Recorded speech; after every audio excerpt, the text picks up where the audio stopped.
everybody, and welcome. So today I have got the ever lovely multiple people whose names I can never remember. So I have got Devi or Deviant Devine. Devi. And I've also got Susie. Susie, can you say hello? Hello. I'm just hoping everyone can hear. Yes, excellent. This is an OBS that has not been destroyed yet. Woo! Okay, John, can you say hello? Hello. And, okay, then we also have the ever lovely Aunt Jo. That rhymes with fair. Hello. Yes, it does. Woohoo! And, of course, Lilith Liberated. Lilith is good. Thank you. Hi, everyone. Pleased to meet you all. Also, we do have somebody else showing up a bit later. They are currently in the background, but unfortunately, I can only have 6 people on at the one time. So, anyway, so what I did the other day was that I put out a tweet going, anybody who's grew up in purity culture or took purity vows, like, you know, the purity ball thing, please contact me, especially if you were assigned male at birth, because I wanted to talk a little bit about how purity culture actually impacts on people well into the adulthood, even after they leave. So I'm going to try and keep this about 10 minutes per person, and fingers crossed we won't have a 4.5 hour long stream. Okay. So that's basically it. I also have to say very, very special welcome to the wonderful people in the side chat. Thank you for coming. So I'm seeing Very Stable Milking Stool, Stu this Woodcarving Druid. Hello. I don't think I've seen you in, but congratulations for joining. Not Joe Witness. Hrothgar's own John Sizdek. Randolph Richardson, and again, sorry John if I've destroyed your name. Erishgul, I think I pronounced your name terribly.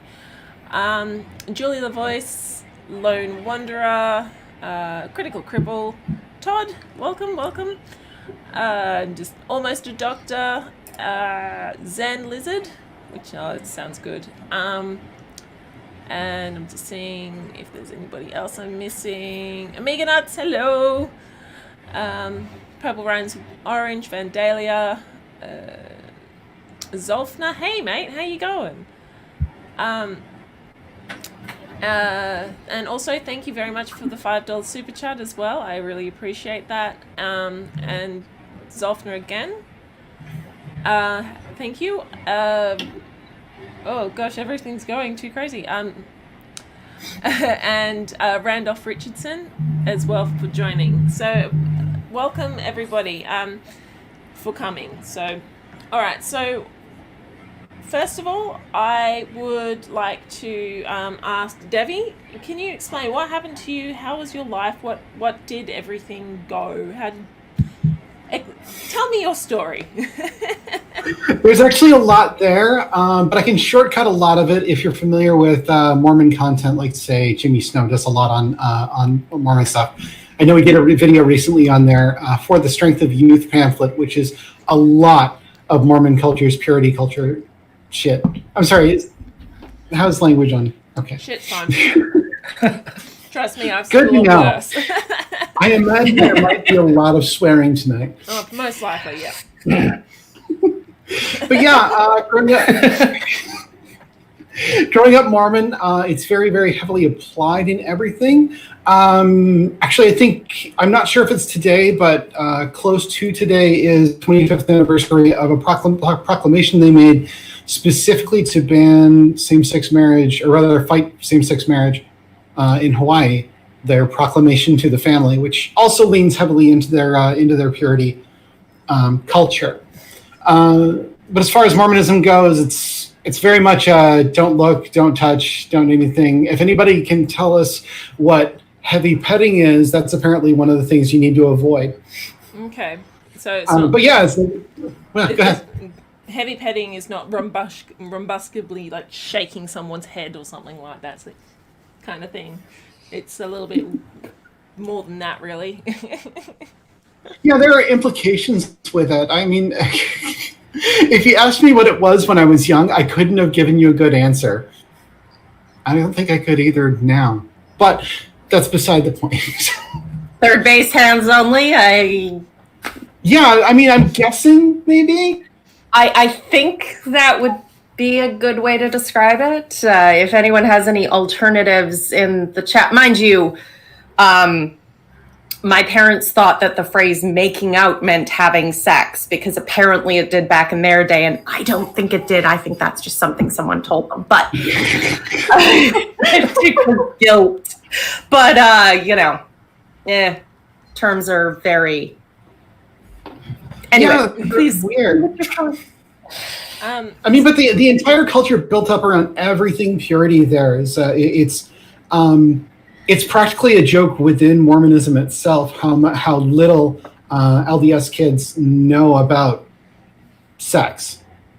So they don't talk about it. They don't do anything about that. Not supposed to masturbate, which that's probably a lie for most people.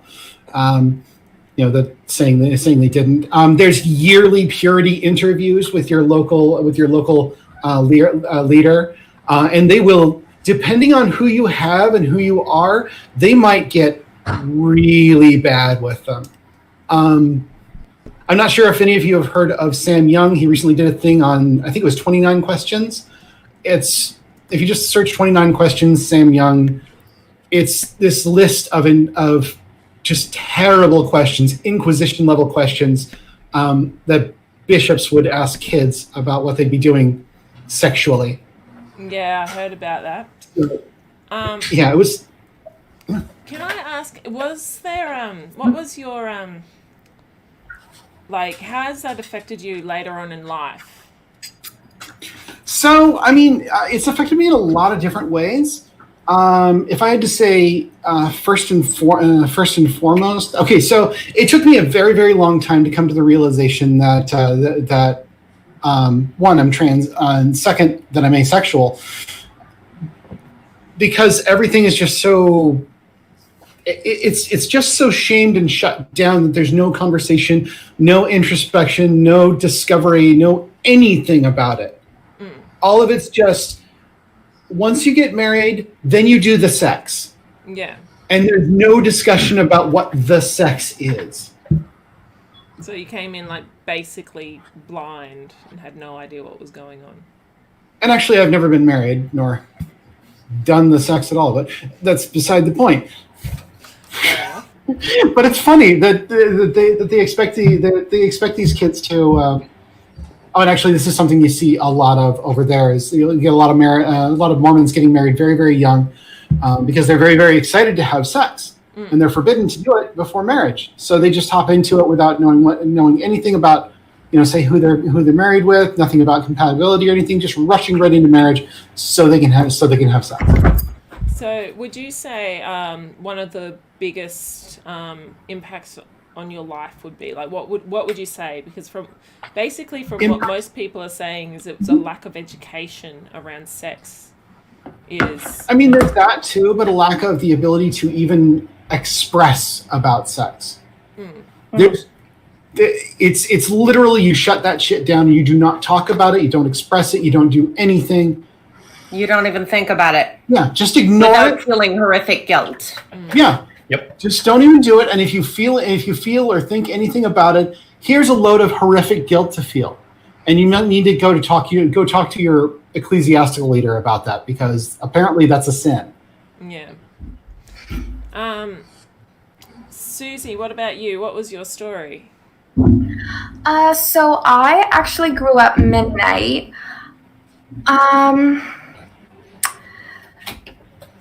So my upbringing was pretty conservative and very patriarchal. Your identity as a woman is very tied up in your husband's. As a girl, your only goal is serving your future husband and having kids.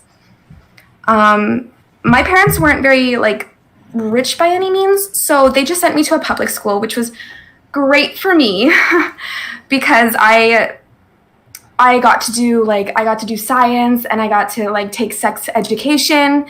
But I think that really, really confused me, because I would go home and my parents were telling me one thing, and then I would go to school and learn about safe sex. So it was pretty muddy for me as a kid. And were you when you learnt about all the safe sex and then like that confusion,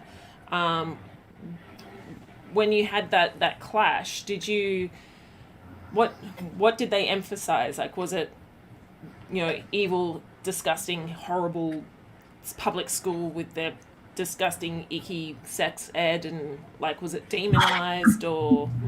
Yeah, so my parents actually really, really tried hard to, like tell me, okay, well, this is how the world sees all of this, but this is how God views sex. And it was very much just put in a box, Like, we didn't really have like a concept of, like a proper concept of what was right and wrong. It was very, very confusing. And I'm honestly, it's caused a lot of issues as an adult, because like I have a hard time making decisions, and like everything's always a little bit confusing for me. I honestly don't know how else to explain it other than that.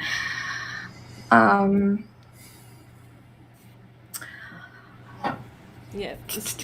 So what about into adulthood? How did that affect you in adulthood? Let's see. Sorry, I wrote down some notes.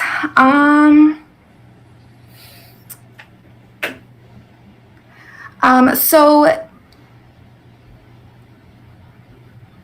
I was very much raised to base my value on my virtue. So I had really low self-esteem.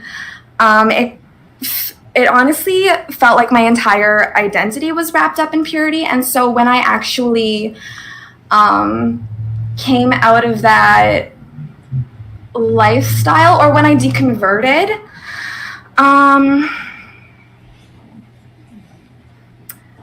it kind of felt like I didn't know who I was, because it had become so much part of my identity. I couldn't take apart the two. Like, I didn't know how to separate, my purity from who I was as a person. And I'm still trying to kind of figure that out. It's kind of been a long road. That's a little bit fucked. Yeah, it's pretty messed up. Like, I'm still really, really discovering who I am. And I actually, I got married a few years ago, and I deconverted after I got married. So that was fun. Is your husband still Mennonite, or? He was actually raised Mennonite, but he was less into the purity culture than I was, I guess you could say. He was raised by his siblings. And so he didn't really get the full, like, it's not like he got thrown into purity culture, but also men are very much, how can I put this? Like, they're not put up to the same standards of purity as women are. Yes, I've noticed that. Yeah, he never got like the talk, or like, just boys will be boys. But for me, it was very much like, this is how it is, and this is your role. Lucky for me, though, when we both kind of deconverted, he kind of looked at me one day, and he was just like, I don't know how you're going to feel about what I'm about to say, but I don't think I'm a Christian anymore. So I was like, holy crap, me too. So it kind of worked out really nicely. We got really, really lucky with each other, I think. So have you been able to unhook yourself from that? Like, when you first, I'm assuming you've had sex, please let me know. Oh, yes. Yeah. When you actually, yeah. Oh, sorry. What were you gonna say? When you first had sex, did you still feel guilt, and was it outside of wedlock? Oh, yes, that's actually what I was about to say. So when I was, I don't know, maybe 16, I didn't really have like a good concept of what a relationship should look like. So I was pretty attached to this one boy that we were dating for like a couple of months. We were very, very off and on, and that lasted for probably a year. So we'd date for like 3 months, we'd break up, date for another 3 months, break up. It was just a constant cycle. And I think that purity culture also taught me that, like, it didn't really teach me how to say no. So that was a really hard thing for me because when I lost my virginity, it was kind of like it wasn't really wanted necessarily. Like, I agreed to it because I thought that it was kind of like my role, or that we were going to be together forever, and so therefore, like, he's practically my husband already, we may as well just do that. Unfortunately, I had actually taken purity vows at some sort of function for a youth group. So I actually did have to go to like a purity ball and stuff, and we got all dressed up, and we said vows in front of like 100 people, and I think that really affected how I saw myself as a woman. Can you tell me a bit about the process that you went through with the purity ball? Because Okay, so I've seen some when I photos was online, and all of the girls are really fucking depressed, and all the guys are, it's yeah, creepy. It's really, really creepy. yeah, oh, definitely. So when I was 14, I joined a youth group. Like maybe a year into it, all of the youth like leaders, they were only like 17 to like 24. So really, what do they know about sex? Sorry, I'm trying to gather my thoughts.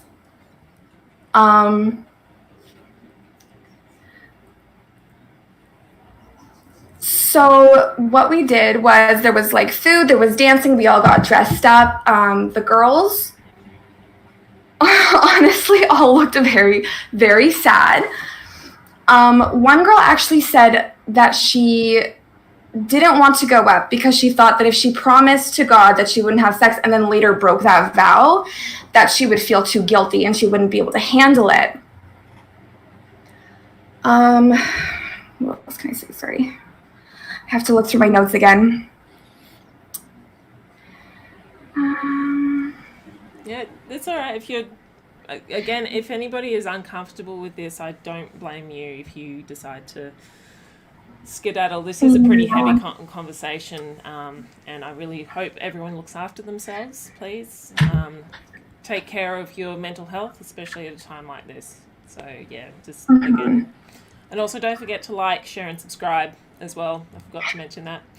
All right, you going okay there, Susie? Did you find your part, what you were going to say?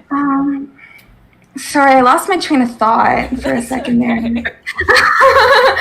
Okay, so we decided to do like a 4-week sermon on purity, and at the end we had the purity banquet, like I was just telling you. So everyone got dressed up. There was food, music. They made it like a pretty big deal.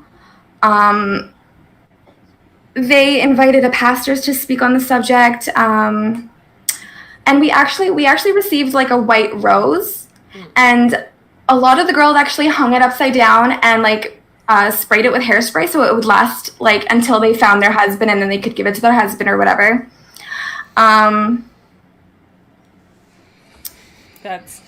That's not how it works, but okay. Yeah, you would think. What else can I say about that? Well, I don't want to be awful, but I'll go on to John, if that's okay. Oh, no worries, no worries. Because as I said earlier, for those of you who might have missed it, as it come in, I'm just going to try and keep the stories back to about 10 minutes each, because we've got a couple of people to get through. But thank you, Susie, for that. That was of course. that was really really interesting just to find out, yeah, how the guilt again. This seems to be a common theme where guilt and a lack of education seems to be the And shame, yeah. yeah. So John, thank you very much for coming because Deviant Devine, you were AMAB, but John, you also AMAB, which is a assigned male at birth, and you're also cis. So I wanted to talk a lot about purity culture, if you took any purity vows, and your experiences with that, and see how it may have differed from the women's stories, and how, yeah, because I did see Zolfna said, oh my God, did you guys even go through purity culture? Men are boiled down to their sexuality more than women.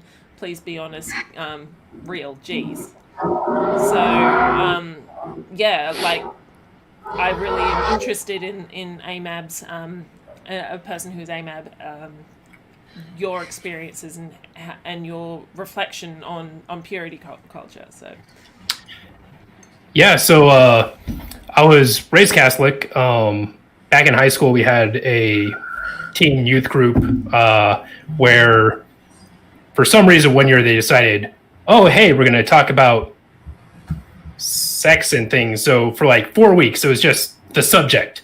And needless to say, prior to, no talk about it, nothing. It was just crickets everywhere. But that week was like probably the most awkward week ever. We actually broke off into groups pending our labeled sex and had super awkward conversations with people who were basically our parents. And at the end of the week, we basically did a mass group where we all said like a prayer / promise to God that we would basically be abstinent for until the marriage hits. And even though I was a terrible Catholic, it still kind of affected me overall. Like, it's really hard to explain just because I didn't really pay that much attention to it, but it just affected me. But yeah, so freaking yeah. So we did this vow, we made the prayer to God, and it just from all the conversations and stuff and just how it went, sex never actually became a subject to discuss or go further into with anyone. It was just, that was it.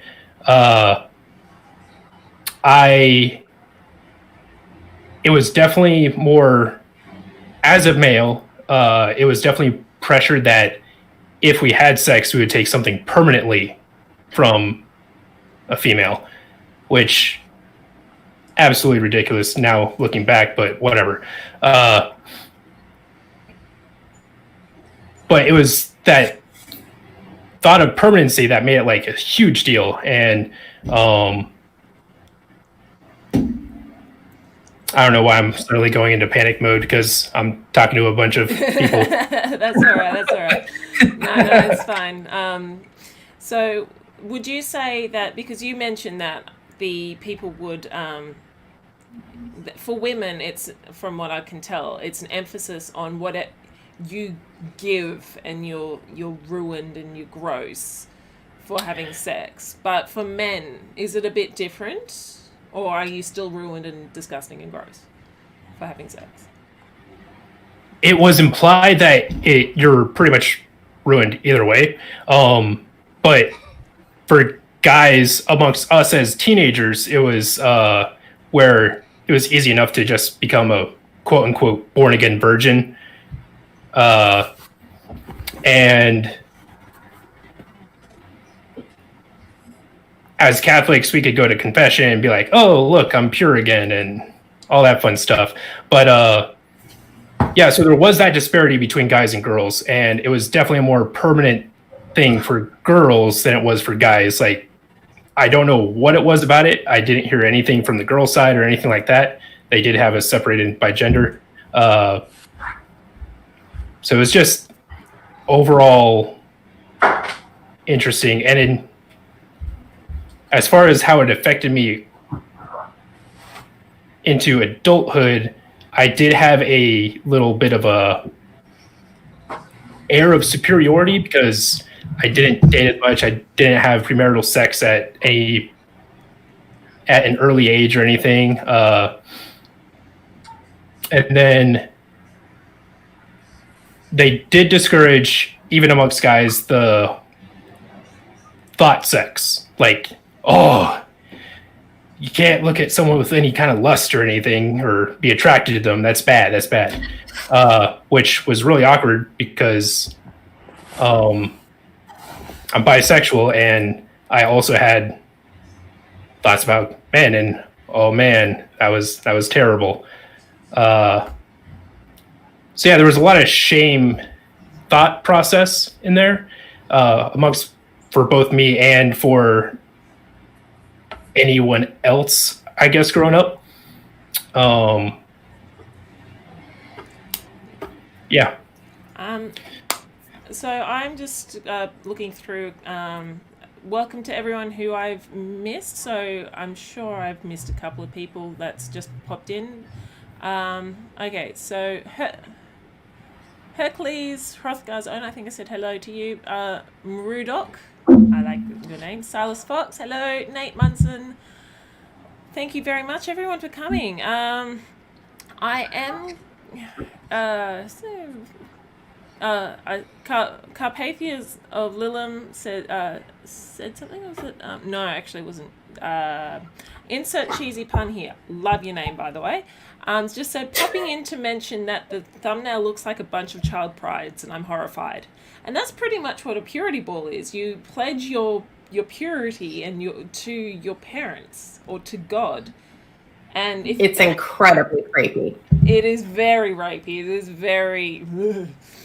Anyway, so I'm going to. I had a couple of people send me some of their stories that couldn't join today, and one of them was a Reshkiel. I in the chat. Thank you very much. They didn't know they found a microphone. I'm like, okay, that they were able to join in, but I was like, everything. So I'd already recorded this that they sent. So yeah. So this is just their story. This is a story from, and I'm going to destroy the name, Ereshkigal, I think. They unfortunately can't make today, so they just wanted me to read their story just to get it out there, because this is obviously a really important thing to talk about. I went through True Love Waits program when I was around 15 years old. My family, mainly my mum, was rather religious, so the concept of waiting until marriage to have sex wasn't a new one. By the time we were done with our classes on the dangers of sex outside of marriage, I was convinced that my virginity was all that would make a man want to marry me. While I did not end up waiting until marriage to have sex for the first time, at 18, those classes still affected me deeply. I was convinced that I would be seen as used up and of less value, so I focused my efforts on being the perfect housewife. I learned how to go along with whatever the man wanted, in hopes he would take pity on me and keep me around since I was at least useful around the house. Unfortunately, I was also convinced that men were incapable of actual love. Only a woman's chastity until marriage, and then her ability to be a good helpmate, would compel a man to allow her to stay in his home. Because of that attitude, I didn't see the red flags in the man I ended up marrying. I got pregnant shortly before the wedding, and it didn't take long before he was calling me a whore. I did everything I could think of to be the good wife for him, learning how to cook new things, cleaning up after him, never saying no to sex, even if I didn't want it or even though I knew he would hurt me. Because I believed nobody else would want me. Because I'd been used up. Because I broke the vow I made to my parents, my church, my God, that I would stay unsoiled until marriage. Even though I was able to escape the abuse and now happily married to my wife, I still suffer from bouts of self-hatred and doubt on if I am being good enough to deserve anyone's genuine love.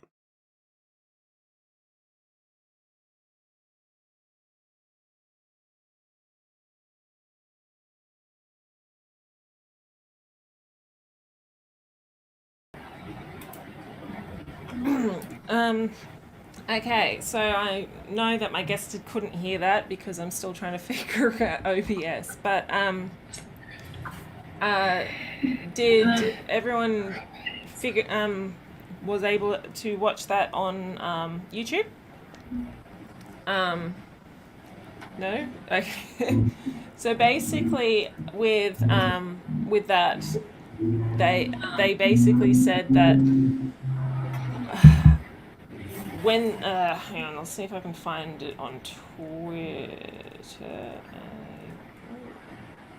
Actually, no, I won't do that. I just realized. So Too many things going. Pardon? Oh, I was just going to say too many things going. Way too many things going, and then I just realized if I move that, everyone gets to see my Twitter, and I don't really want everyone to see my Twitter if I change it. Yeah. So basically, what they were saying is that when they were basically made to feel like a whore because they got pregnant beforehand, before they got married. And then they didn't know anything about things like their purity, like they didn't know anything about consent. They didn't know anything about a healthy relationship. Would you agree that is also another part of purity culture, is a lack of the understanding of a healthy relationship? Oh, for sure. Yes, 100%. absolutely. Totally. Everything's about the sex, and Yeah. if there's no concept of nuance or healthy consent or how to, there's just, you both have to stop yourselves constantly, and as a woman you're also partly responsible to stop him, but not to put yourself in the situation where you'll be carried away by your lusts. And I think it's honestly one of the reasons that a lot of Christian teens don't use birth control, besides the American lies about how ineffective it is in the purity culture of the sex ed abstinence only education bullshit. But there's this sense in which if you had enough time to think and get a condom, then you had enough time to reflect and stop. But if you were just so carried away, then you were slightly less, it was like a crime of passion as opposed to a crime of intent. So still bad, but maybe not quite as bad.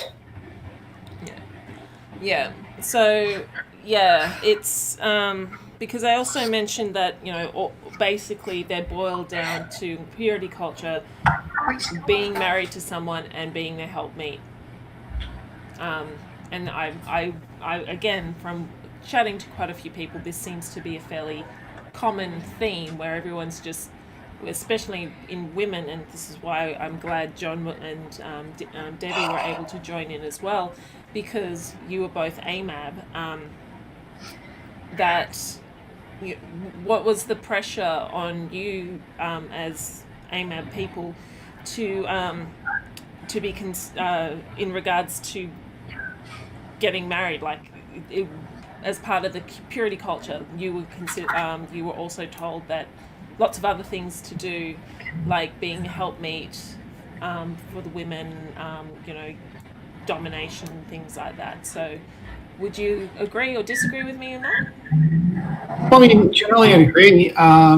For the most part, AMAB folk, like those that the Mormon Church identifies as male, carry a burden to be the leaders in everything. So they're supposed to be like the ecclesiastical leaders in the home.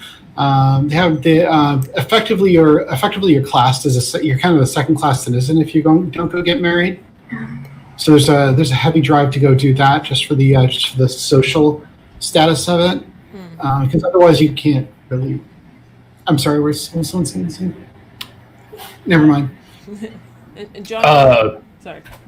Yeah, so pretty much similar, except for, I don't know if it's maybe just how I was raised in general or if it actually is a Catholic belief, but procreation was just purely, that's the point of marriage, to just procreate and carry on, to the point where part of that 4-week session or whatever it was encouraged, like, hey, if you do this and you end up creating a child creature, you got to marry, because congratulations, you procreated and you got to marry because of that. Mm-hmm. So it was kind of encouraged toxic relationship styles, needless to say. Appalachia Folk Witch says, purity pushes the idea that the first time you have sex should be painful instead of teaching how to help it not be, and that shit pisses me off. And it pisses me off too, because if you're having sex and it's painful, then that's not good, and you should probably go and see a doctor about that. Aunt Jo, would you be able to let us tell us your story? Okay, so I grew up like in a Pentecostal situation, and I didn't do the purity ball thing, but I did get a ring. I didn't make a pledge to my dad. It was just like to everybody that, hey, I'm gonna stay a virgin until I get married. And getting married and the whole like future relationship was very idealized, and like you're gonna be swept off your feet, and the whole like storybook idea. And so that did not prepare me for real life. And so when I was an adult and somebody was showing interest in me and talking about getting married, I fell for it full on. Turns out later they were kidding. But because I bought into the whole thing, I was like, this is how it is. This is how it happens. And then later after that, I ended up doing things I didn't want to do because I thought that's how you got a relationship. And like, even though I said no, I didn't like put my foot down and be like, no, for real, no. Because I thought, well, if I really don't do it, then they're gonna not like me. So, and just the whole it's like being kept as an immature, like naive child, when during your teen years, you're supposed to be learning how to make these decisions and about relationships. And that was just pushed off until much later for me, when I was like out living on my own and didn't have like the protection of my parents to be like, oh, boo-hoo, whatever happened. And it's just, I was totally unprepared to be an adult is what it was. And I was just very naive, and it's very dangerous to keep people childlike in their mind until they're an adult and just be like, here, go adult. Yeah. Like that's dangerous. That's actually part of the cult, the Stephen Hassan's thought control. Is it? Yeah, thought control is making people regress to like age regression. It's making them regress to a more childlike mind state. Yeah, so that's... Yeah, so I wouldn't... purity culture, with, also ticks are very, very strongly on the bite model as well. So if you actually grew up with purity culture, you actually could have been a part of a cult, like, due to the, the bite model, I think, is behavior, if I remember correctly, where a person is...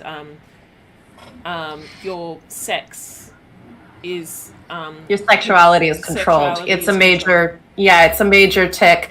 And even if I couldn't have been defined as being in a cult, I was most certainly in a cult mindset, which is not always as clearly cut, but it's definitely unhealthy and definitely related to that whole screwed up schemata. But anyway, sorry. So Joe, you mentioned that it affected you into adulthood. Would you say it still affects you now? Purity culture? Not, I wouldn't say it like affects me now, but just like, because the formative years of my life were spent in that culture. That's just what my memories are. Like, I don't think that it affects like my behavior now, but having that in my past, of course, everything in your past has an effect on you. Yeah. Agreed. Yeah. So, and third last technically, because I do have, I still have Aaliyah Kai in the background. Lilith, who has an awesome name because I also have a snake called Lilith.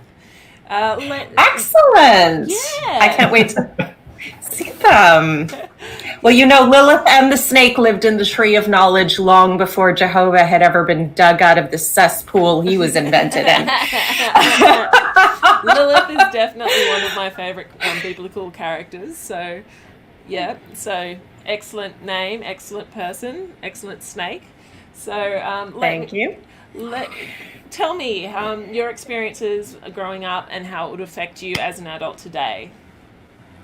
To be honest, I mean, that's a huge meta topic, and I will try and narrow it down as much as I can.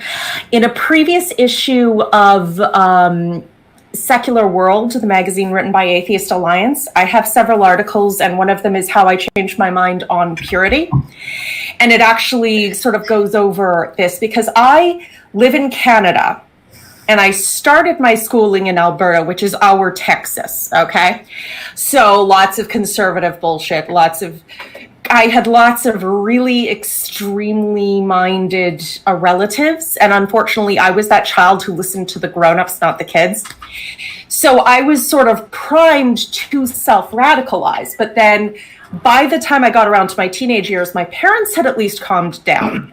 But I was already prepped to radicalize myself. So there were no purity balls, but I did have the True Love Waits ring. If anyone's seen my infamous duct tape Bible on any episode of Beyond Belief or Herding Cats, that was once a True Love's Waits Bible. And it was actually when I was a Christian that I was so fucking tired of it that I tore out the inserts and taped over the anti-sex stuff at the beginning and end, so I would just have an NIV as opposed to a don't touch yourself Bible.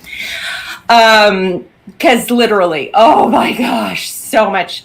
But I had a True Love Waits ring. I think it was actually stolen when I was in gym, but that's another story. I had a pledge card. I actually split it with a friend of mine because we only had so many of them and whatever. They like two sides, one you were to keep and one you were to mail in. So I was like, here, you sign this, I sign that. So the card was more slutty than you were. Yes, it really was. And this is the thing, Aunt Jer is correct. Purity culture, it's very self-perpetuating, but it keeps you ignorant and innocent for as long as humanly possible. And a lot of the talks that are given are by women who have this, this great story of repentance and regret, usually involving getting pregnant young and coming back to Jesus and, all the horrible stuff that she endured. And the implication being, of course, if you have sex, you're going to end up regretful. And so there was this idolization of a kind of purity and innocence that is completely fucking unhealthy past the age of 8. Like, disturbingly so. Nothing about that prepared me for any aspect of adult life. And even when I was 16, I was like, I cannot fucking take listening to chastity sermons anymore. Not because I wanted to have sex. I mean, wanted to have sex, but I was totally committed to the no sex thing. like, I am dealing with other shit. Do you have nothing in the whole of Christian life that you could ever give me that would be useful at any other point during, these teenage years? Anything other than don't have sex, don't think about sex, don't sex, also don't drink and no drugs or you'll die. And no sex, no sex, no sex, no sex. Don't think that about was sex. it. Don't think about sex. What's the first thing you do? You think about sex. Exactly. Well, and of course we would all get together in groups and talk about how we were going to remain pure in our minds. So there was this kind of weird sideways loophole where we weren't thinking about it, but we were thinking about it, but we were thinking about how to avoid thinking about it in the bad way. So that was okay. It was very convoluted. But I think what bothers me most now, looking back, because when I did finally go all the way, and no, I did not use the butt loophole, just to be clear. But when I finally had full sex, which of course is the tab A and 2 slot B, which is the only real sex, I had reached this point where I was so sick of the guilt and the shame and the anxiety and the angst. I was like, I don't fucking care if it's a sin, God. I've already paid for it 3 times over. Fuck off. Because I could not take it anymore. It was like, I don't care if it's a sin, because even if it's a sin, it cannot be as bad as this bullshit I've been enduring for so long. And it was out of my teenage years, so yay me. But early 20s. But still, it was... What bothers me most about it now, because, I don't know, okay, did anyone here read Brio or Breakaway? I had a subscription to Brio. I pretty much had all one of them. too. Well, Breakaway was supposed to be for the boys, but Brio for the girls. But yeah, they're focused on the family magazines for teens, and then my aunt kept getting them for me past the age, and then there was Brio and Beyond. So focus on the family attitudes and things, but they would have these stories in them where, you'd be going through this metaphorical record of your life in heaven, because, it would be filing cabinets or something. And there was this sense in which everything you ever said or did or thought was not just seen, but written down. And of course, impure thoughts. There were so many of them, in this titular character that you were supposed to... So wait, does that mean all of the anxiety that you had about having impure thoughts would also be written down? So does that mean you're technically having impure thoughts? Like, how would this system work? Basically, it's just the terror of 1984 thought crime. Yeah, but then... Constantly cycling in on itself. And you never know where the line is, but you can't get anywhere near the line, so you're blindly terrified. I can imagine a person with chronic anxiety going, oh God, I'm having impure thoughts. Wait, is that an impure thought? Now I'm thinking about my impure thoughts. Where do I fit in this hierarchy now? I think it's okay to think about them if you're thinking about how you're repenting of them. Because that's necessary for the act of repentance, so they couldn't blame you for that, because that would be... You'd have to be clear about what you were repenting about. Oh, at least I wasn't a Catholic, so I didn't think they would take me to purgatory. But anyway. But I mean, if you discuss your repentance, though, you may have then thrust impure thoughts on other people and caused them to sin. This is a very interesting bit. Sorry, I'm getting stuck in the idea and No, totally. Well, no, and I get it, though, because this is something we all had in common. And I think, from what I understand, the men, it was more about not touching yourself. And any thoughts that came with that. But for women, it was about not exposing your body, making your body responsible for men's thoughts, making your actions responsible for men's thoughts, making yourself responsible to navigate the situation, because men were still technically responsible if they did something to you, but you were still responsible to kind of move things in a pure direction, generally speaking. What were you wearing? Yeah, pretty much. And it's that aspect of purity culture didn't really have as much of an impact on me because I'm just not that kind of person. But it bothered me. The physical aspects bothered me less than the intellectual freedom, is what I'm saying. Because, and this is the part that fills me with blind, visceral rage and hatred of this entire movement.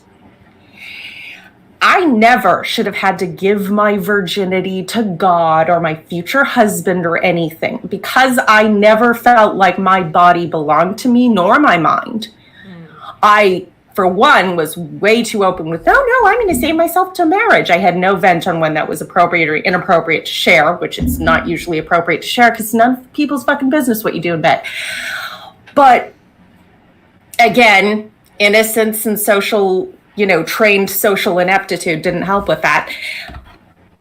But my body and my mind and my virginity and my sexuality and anything else you want to attach to that is fucking mine. And it should have always been mine and nobody else's. Yeah. And that's another... I should not have felt devalued if I had sex. I am valuable to me. My body can do what I decide it will do. Exactly. And that's it. Exactly. And it's fundamentally women are property, but everybody is property to God and has no more value than a slave. Yeah. So everyone, this is Aaliyah Kai. So Aaliyah Kai is actually one of my very close friends. And I'm also sometimes your script editor. No. Sorry. Doggo OP. Yeah, my roommate's dog Chopper is like, no, love me. I don't care what you're doing. I'll jump on you. So Aaliyah Kai, I'm glad you were able to make it because you actually have a fairly intense story, and this is going to be a trigger warning. So if anybody has had some nasty experiences regarding abuse and things like that, please look after yourself. Like this, I really want everyone to know that I think I want you to be safe. So Aaliyah Kai, would you like to get going? Sure. So first off, can you hear me okay? Like, I'm unfortunately in my bedroom and not my office because today is a very bad back day. So for those of you who don't know, who aren't in my audience, I have a herniated disc between the lumbar spine and the mid back, and every so often when I wake up, it is just bad. And today was one of those days. So part of the reason I was late was because I was trying to get my back to decompress, and part of the reason I was late is because I got 2 phone calls right after the other, right before the show. So I grew up non-denominational, but hardcore evangelical. They weren't as bad as the Westboro Baptist Church, but it was kind of close-ish. Like, it wasn't like, all the gays are, we need to put them to death. It was more like, well, they're going to hell and you probably shouldn't talk to them. I also grew up in a very unhealthy living situation. This is your final trigger warning. If you've gone through any sort of abuse through your life, particularly that of the kind that we are talking about on the show today, this is your warning. You might want to mute for a little bit because I'm about to talk about some pretty brutal shit. Yeah. So it's fairly well known in the community, for those of you who have followed me, that I was assaulted between the ages of 9 and 12 by my stepfather. Repeatedly. And this resulted in a pregnancy that I didn't actually understand, and a pill that I had to take that got rid of that pregnancy. And I don't want to go too deep into the emotional repercussions of that because I'm still dealing with them to this day. But what I will say is, on the side of virginity and such, I spent a really, really long time trying to figure out if what happened to me counted. Especially because if you go through that often enough, and it's, say, somebody from your family who has regular access to you, eventually you stop physically fighting because you know of the abuse that's going to come. And so you start asking yourself, was it my fault? Did I actually consent to this? Am I horrible? And I'll be honest and say that I'm still dealing with that to this day. And when you pair that with purity culture, when you pair that with that's your entire worth as a woman, and then let's add the fact that I'm bisexual top of that. I turned 16, I found my first girlfriend, and we did things because you were allowed to spend sleepovers, and her parents were liberal as fuck, so when I went to her house, nobody knew what we were doing. Does that count? Does it not? Does God hate me? How much does God hate me? Like, on a scale of 1 to hate, where do I sit here? I was starting to fall out of Christianity to some degree by the time I got my girlfriend. Otherwise, I would have probably still been in the closet. But this was a question that, because of my good friend Ocean Keltoy coined the term latent Christianity, this idea of the Jesus in a suitcase that kind of follows you out of religion. And during the nights when I'd have these horrible nightmares about going to hell, one of the questions that would come up over and over again is, well, what if I'm wrong? And now I've doubly, like, I've had this thing happen to me. Was that my fault? I was 9. And then, or 10 or 11 or 12, would pick a year. But now I've also had this willing thing where now I've done things with a female partner. Okay, so does that count? Or did I actually lose my virginity at 18 when I had sex with a man willingly for the first time?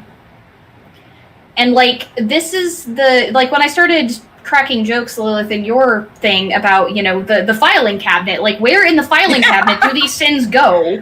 Like, to try to cast a little bit of brightness on a very, very dark subject. These are things I legitimately dug into because, number one, I've got ADHD, which means anything I become even the slightest bit interested in, especially if it's traumatizing, will play over in my head forever because it'll become a special interest and I'll get obsessed with it. Oh, yeah. But it created a feedback loop of self-hatred that has, I'll be honest, it still affects me to this day to some degree.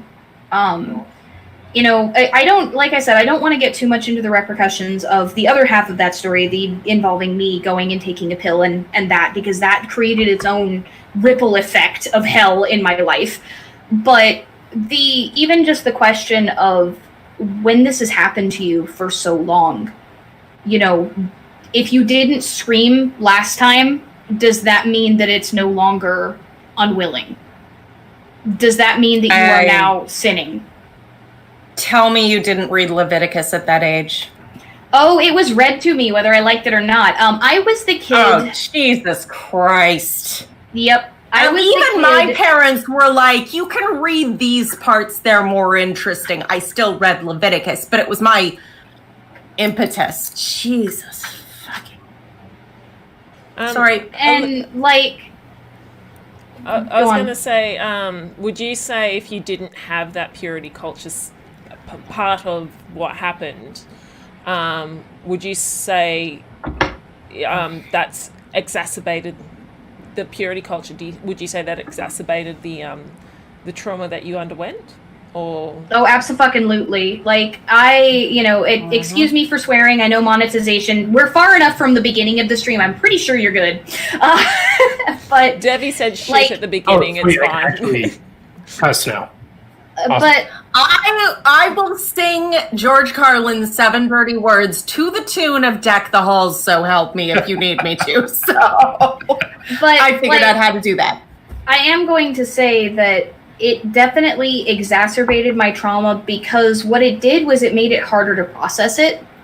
It made it so that I was so busy trying to figure out what this supernatural entity, at one point that I was trying not to even believe in anymore, because I went through an angry Wiccan phase, and later an angry agnostic phase where I legit didn't believe in anything at all. But like during my teen years, when I was going through the angry Wiccan phase, like I was trying to stop believing in the Christian God at all, but because I was still in this house where I was forced to go to church, where I was forced to listen to these things, where I had, read the Bible cover to cover several times, like y'all get me into a debate with a fucking Christian, Nervardi has seen me do this. I will tear them apart with their own book. And Excellent. Like, part of the reason for that, number one, is because as a pagan, like I don't know how many other people here are of any sort of faith, but I am a pagan in the modern day. Like I'm a Hellenist. I believe in the Greek gods. That's what my channel is about. And I had to process for a long time what this being that I was trying not to believe in anymore, because trauma, thought about me, and I never got to stop and think about what I thought about what happened, about how I felt. And it eventually, I think, led to part of the loss of some of those memories that happened later. Like, I know I remembered things because I told some people when I was growing up about it. But as time went on, I think that the feedback loop of trauma started erasing some of it because I couldn't deal with it anymore. Like my counselor that I used to work with for EMDR called dissociation I'm trying to remember what it was. It was the Rolls Royce of coping techniques. Dissociation makes everything go away. It doesn't feel real anymore. And if you start to dissociate in your memories, you'll start to separate that to the point where you only remember these things when you're having flashbacks or when they come up in nightmares. And that's the point that I hit for certain things. And I don't think that would have happened. I think I might have even been able to get the help I needed. I think my mom might have even believed me when I told her, if I wasn't in this purity culture thing where she then had to admit that this man that she had brought into her life not only had done this to her daughter, but had damned her daughter for eternity. I think when you add that entire extra layer, that might have been part of the reason why my mother denied what happened when I talked to her. Because, again, for those of you who don't know my story, I did try to tell my mom at one point, and she pretended to believe me for quite a few hours while I told her what happened. And then when I was done, hit me, turned away, looked at her glass, which was some kind of, I think it was vodka and Coke, and explained to me that that didn't happen, and that if it did, I would have enjoyed it, and not to ever bring those lies to her again. And afterwards, I think she told my stepdad, because he came upstairs and nearly smothered me to passing out with a pillow and told me nobody would miss me if I ever talked about it again, because he should have finished it. So again, my trauma is pretty long and vast. I grew up in a really bad situation. He had a stroke sometime between the ages of 12 and 13, and I'm pretty sure that's what put a stop to the abuse. He ended up in the hospital for quite some time, and I felt guilty also, here, coming back to the Bible and on the honor your father and your mother stuff. I felt guilty that I was happier with him gone, that I felt more safe and relaxed with him gone. Yeah. I was about to say, Aaliyah Kai, if you ever need a shovel, let me know. Because if that were my child, I would bob it the fuck out of that man. Oh, he didn't die. I would bob it and blend. Oh, damn. Okay, well, shovel offer stands. I live in an area with a lot of wildfires. There are backburns. I'm just saying. Well, and I'm normally of the ignore the trolls, but for anybody complaining about trigger warnings in the chat, I actually appreciate them personally, so I'm more than happy to give them. If you find them annoying, well, I'm sorry you feel that way. Seems like a pissy thing to get all upset about. Like, seriously, do you have nothing better to worry? Sorry. Evangelical bullshit. I'm like, you have nothing better to worry about. Seriously. So again, I normally ignore this stuff, but that's a personal pet peeve of mine. So I'm just going to make the comment that if my trigger warning annoyed you, great, it wasn't for you. Okay, so I have to very quickly, I forgot to add another video, but this will be very quickly. I understand my guests weren't able to hear the previous clip that I played because I don't know OBS. So if you guys could just go onto YouTube and watch it through there, because I'm a terrible host, and I will try and just give me 2 or 3 moments. StreamYard. I saw the breakdown, the write-out of it, so I know the text and context. Okay, well, this one is actually anonymous, so you don't know the context of this one. Yeah, so this is an anonymous so we're one. not on right now. I will quickly mute all of you while I just make noise so everyone can be entertained for a bit. Media source, I'm sorry. Browse. This will be very quickly, don't worry. I'm just taking and just coming bits and pieces. YouTube. La la da da da da. This is just so you guys are entertained by it.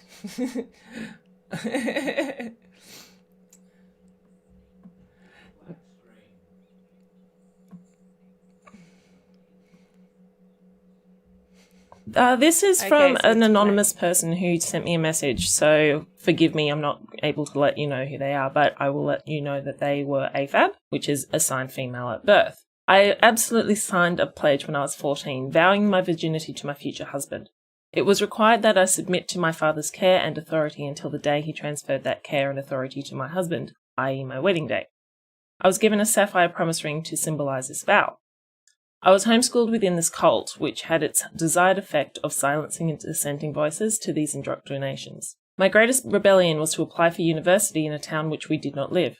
God told my mum of this rebellion, aka she found my acceptance letter, and she forbade me to go. After much pleading, she found a family through a sister church network who offered to house me, room and board, which I paid for, while I studied at uni. My care and authority was temporarily handed to the patriarch of that family for the duration of my studies, after which it was demanded I return home to my father's care until such a day as I might wed. I am making a long story long. However, I did finally, at the ripe old age of 24, break out on my own and began a long journey of self-discovery. I feel grateful every day that both my father and the man of the family I stayed with during uni were truly good men. Many girls in my situation would have terribly been taken advantage of. I have come to learn that my story is not unique. I would that all young girls know that this is not normal or okay.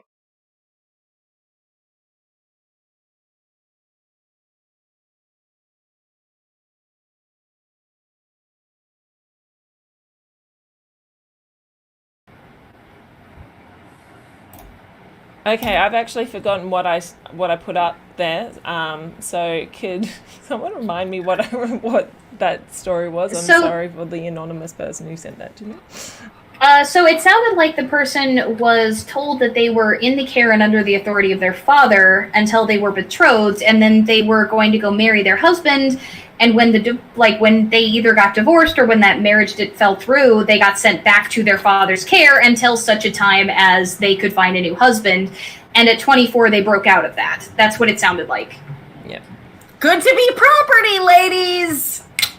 Well, I mean, and that's a holdover, I want to say, from, the olden times TM where the marriage was more about things like property rights and such, and purity culture ultimately stems from the idea that if a kid, probably a son, is going to be inheriting your property, then it might as well have come out of your sperm than the neighbor's sperm or the milkman's sperm or the mailman's sperm.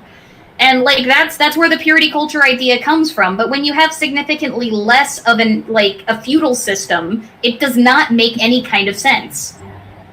Well, then we become the property, and I am not anyone's fucking property. And even my family and my dad, who, he had just daughters, bless his heart, he taught us how to, change tires and use tools and things, but he still had this idea, and I can remember him trying to explain something to me by quoting that god-awful verse from Genesis, your desire will be for your husband, and he will rule over you. I'd like to see the man who would like to try and rule over me. I also have a purity culture story, and I'll say it, and then I'll just do a bit of a round table, and just for any other thoughts that come up, and then I'm going to finish up the stream. So my purity culture, I was kind of raised non-denominational. I was never really strong Christian, but I did have a lot of what you mentioned earlier, Aaliyah Kai, latent Christianity. And so I... Non-denominational, but the Bible is God. Yes, the Bible is God, especially our terrible interpretation of it. My mum was was Christian, but not non-denominational. But her mum, so my grandmother, was Brethren, which is a cult. And so my mum picked up a lot of, like, my grandmother escaped the Brethrens, but gave the Brethren mindset to my mum, and my mum gave it to me. So this is an example of intergenerational purity culture damage. And so I went to a Catholic school. So if I was to say I'm a religion, I would say I'm probably Catholic. Like, I was growing up Catholic because I went to a Catholic school. And we've got a few people in the chat saying that your volume's really low. You might want to turn the sensitivity in OBS up a little bit. Can everyone hear me better? Oh gosh, I don't know what's going on. They said that your volume's like 75% of everyone else's. And there's been a couple of people that have mentioned when you've spoken up that things were quiet, so I was like, okay, maybe it's not just one person. All right, what about now? Is that better? We have to wait. There's like a 30-second delay on the stream. Okay, good now. All right, excellent. Sorry, everybody. So basically what's happened with me is that I got that intergenerational purity culture issue. And so when I deconverted from Christianity when I was about 15 after reading the Bible, I decided to I still want to no longer have, I still wanted to wait until marriage. And unfortunately, when I unfortunately, I never really learnt what consent was as well. And when I finally had sex for the first time, the following week, my desire to not have sex was not accepted, was sort of like ignored. Like a week after not losing my virginity, I hate that term because this is something that I don't think many people realize or think about, is that what other experience of your life do you have where you lose something? Like, for the first time you go drink alcohol, you don't lose your alcohol, the experience of not having alcohol. You drink alcohol for the first time, but you lose your virginity, which I think is a really interesting, I just thought that was really interesting when I figured that one out. It puts a lot more weight on that experience, I think. It does. Like, you don't lose the experience of not skydiving. You go skydiving. Anyway, when I ended up having sex for the first time, following week, my desire, I was basically ignored. My desires were basically ignored. And anyway, I was still feeling guilt about having sex up until about 4 or 5 years ago. So it was a good 10 years after losing my Christianity, I was still experiencing shame and guilt, even though I was a lot more sex positive. So purity culture not only can last someone's life, it can go down through 3 generations. So that was my experience of purity culture. Even though I was fairly mild when it came to experiencing that. I just, looking back, especially now in the past year and a bit, when I've been having my own channel, and looking back, it's seeing how much damage Christianity did to me. And yeah, even my mum still gives me that little bit of shame every once in a while, and it's not her fault. that's how she grew up. But yeah, it was very interesting for me when I. Have you ever heard of Saints Unscripted, which used to be called the Three Mormons? Yes. Before the LDS prophet had a hissy fit about calling Mormons Mormons. They did a purity culture video, and several people have responded to it. But at the very beginning, you got the two boys and the girl, and she's like, waiting is good. If you think you'll regret waiting, you don't. And I went into the comments and was like, yes, you will. Tons of people regret waiting. Waiting is a terrible idea. As like tons and tons of people have been through purity culture and said it did them irreparable harm. Stop talking nonsense. In fact, most of the people who say you won't regret didn't wait themselves.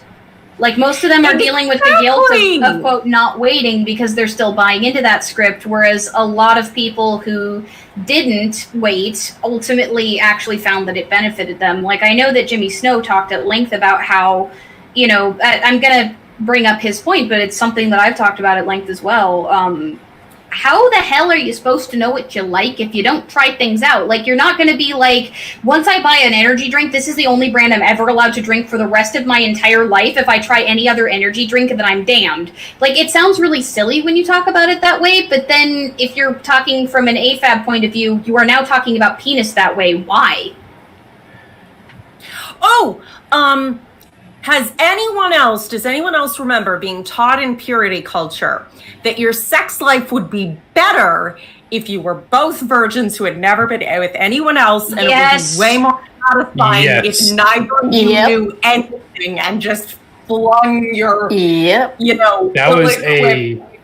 at each other without care or purpose or any kind of knowledge whatsoever?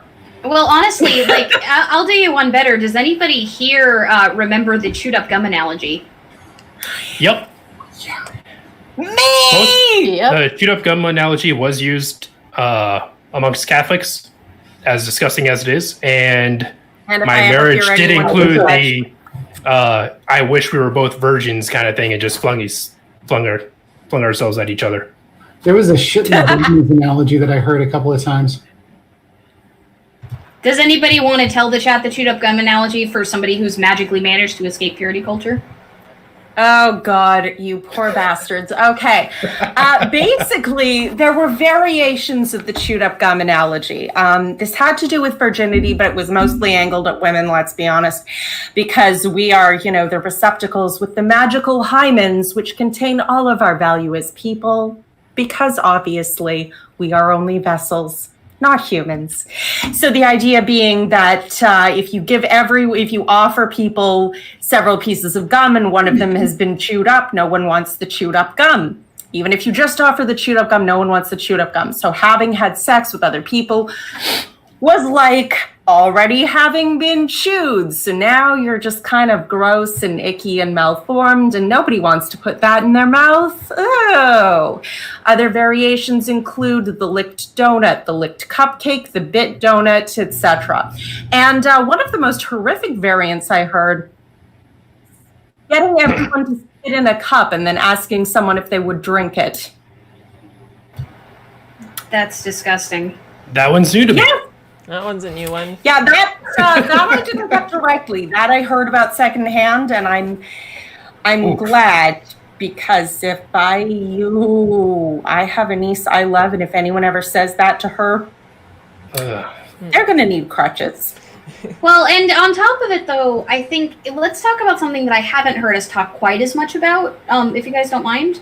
One of the things that really affected me, even being at the time a Wiccan when I lost my virginity, was the weight that the first time then puts on that relationship that I don't think a lot of first marriages or even first boyfriends, if you happen to lose it out of wedlock, TM, and I'm using that term because, no offense, Barrow, it's just the term that's used. But, like, if you happen to have that first experience outside of wedlock, how much more fucking baggage now is on that relationship with that person? And does it now feel like the person that you had that experience with should have a different place in your life somehow, because that's something that I've noticed too. I'd love to hear what you guys think about that, because it's something that I don't hear brought up a lot in these sorts of discussions, but I think it can be really deleterious to relationships themselves. Oh yeah. I remember a verse from Paul about prostitution, oddly, whoever gets binds themselves with a prostitute is binding the body of Christ with a prostitute. And this idea carried on by lots of other Christian writers, even C.S. Lewis, that if two people have sex, a spiritual bond is formed between them for all eternity. Part of the born-again virgin thing was to pray that the spirit would break that bond because magic. But yeah, that sense that there was a bond created. And the first one is always the biggest deal because it's the prime, it's the first, and there's, again, for me, at least, it comes back to that point I made where my virginity was something I was going to give to some other person as opposed to something I was going to experience for myself because my body is my own goddamn property. But then you put in this convoluted spiritual bond and how much is formed if you only, go to third base or something. It became very convoluted, and there was a lot of mythology. I think before the show we were discussing how much everything was implied very strongly, but very few people would come out and say a lot of these things directly. So there was this constant state of, I never know quite how much guilt I'm going to feel, so I'm going to feel all of it just to be on the safe side. On a scale of 1 to hate, where in the filing cabinet did that go? Pretty much.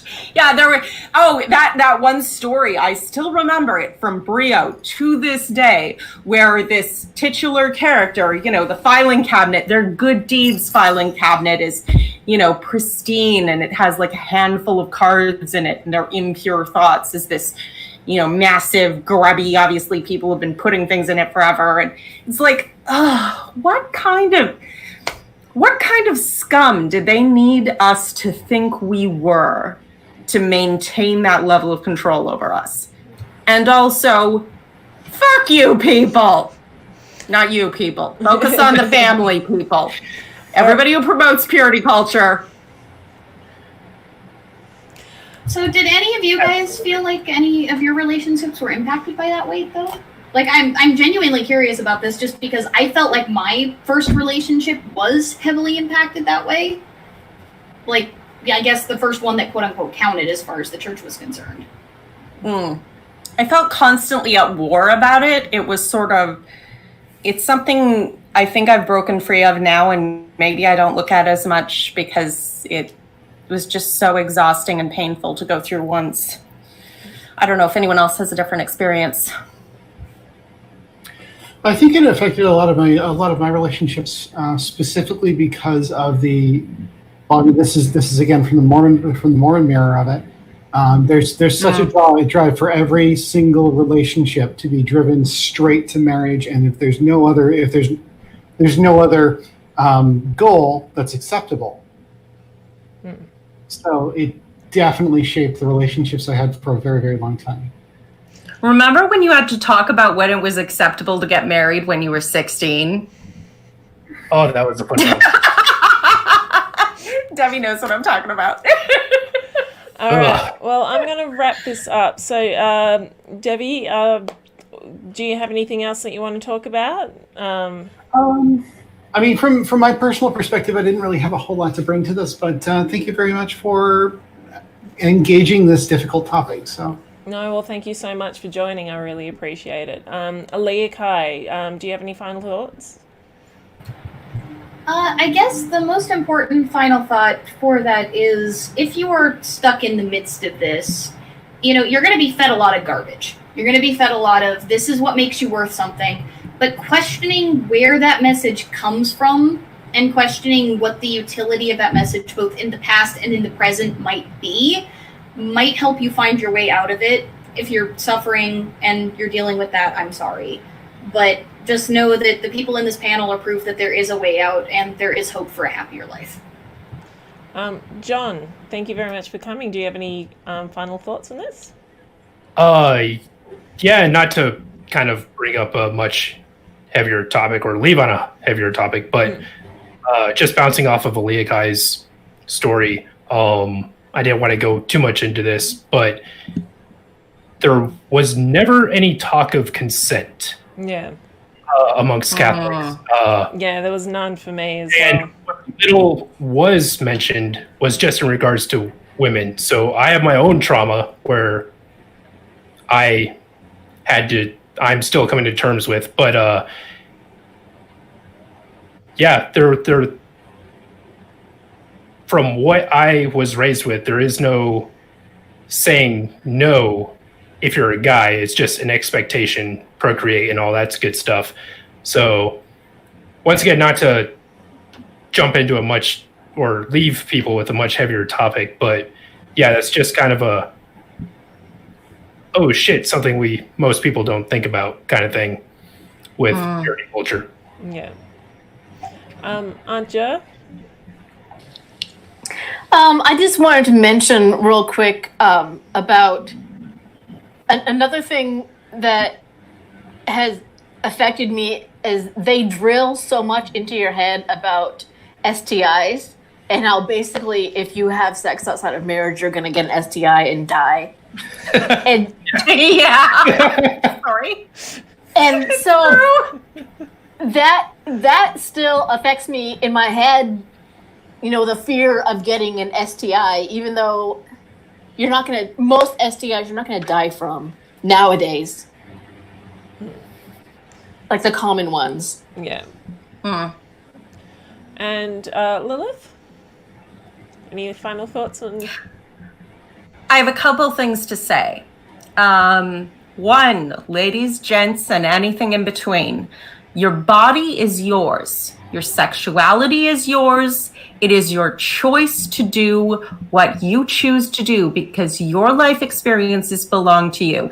And if anyone tells you that God is terribly worried about who you have sex with, tell them they need to worship a God who's a little less creepy and invasive. Women are not receptacles, we are people. Men are not sex-crazed machines who have no concept of desire or any impetus of their own beyond being driven by their genitals. We are human beings. We need to start treating each other like that, and we need to fucking start treating ourselves with the dignity that involves. Yeah. And you brought up a really good point. It's sort of like, what was the saying? Like, so you're telling me God, the creature that created the universe, the stars, the galaxies, the planets, and all of its glory, really gives a shit about my sex life? Oh, and don't forget, he gets very upset when boys kiss, because icky! Oh yeah, he's making a list and checking it twice. Totally appropriate for an omnipotent being. What are you talking about? All right, well, thank you very much to everyone. I haven't quite put links in the description below to contact and Twitter and Shell and everything like that. I know Aaliyah Kai has a channel. I think, Lilith, do you have a channel as well? Or I do. I'm trying to get back to it and doing things with it. I've been recording some things with a friend of mine, the goddess Diana, who she and I were raised in the same Christian culture, hell. So we have both some interesting reflections on topics like this, and I think people would find them quite amusing. So those will be coming out soon. okay. And Do you mind if I link my channel in the live chat? Because I do have mod authority, so I Go can. for it. Devi, you don't have a channel, do you? No? Not at this time, no. Yeah, then keep it that way, trust me. And Anja, I'm not sure if you've got one. No, I don't have a channel. Okay. I just show up on other people's channels. And I appreciate it. And John, do you have a channel? No, not yet. It's in the In the pipeline? works. Yeah, somewhere in there. Done. All right. Well, thank you very much, everyone, for joining. Thank you. And it was a really heavy topic, and I really do appreciate everyone's stories. And don't forget, don't give yourself the raw prawn.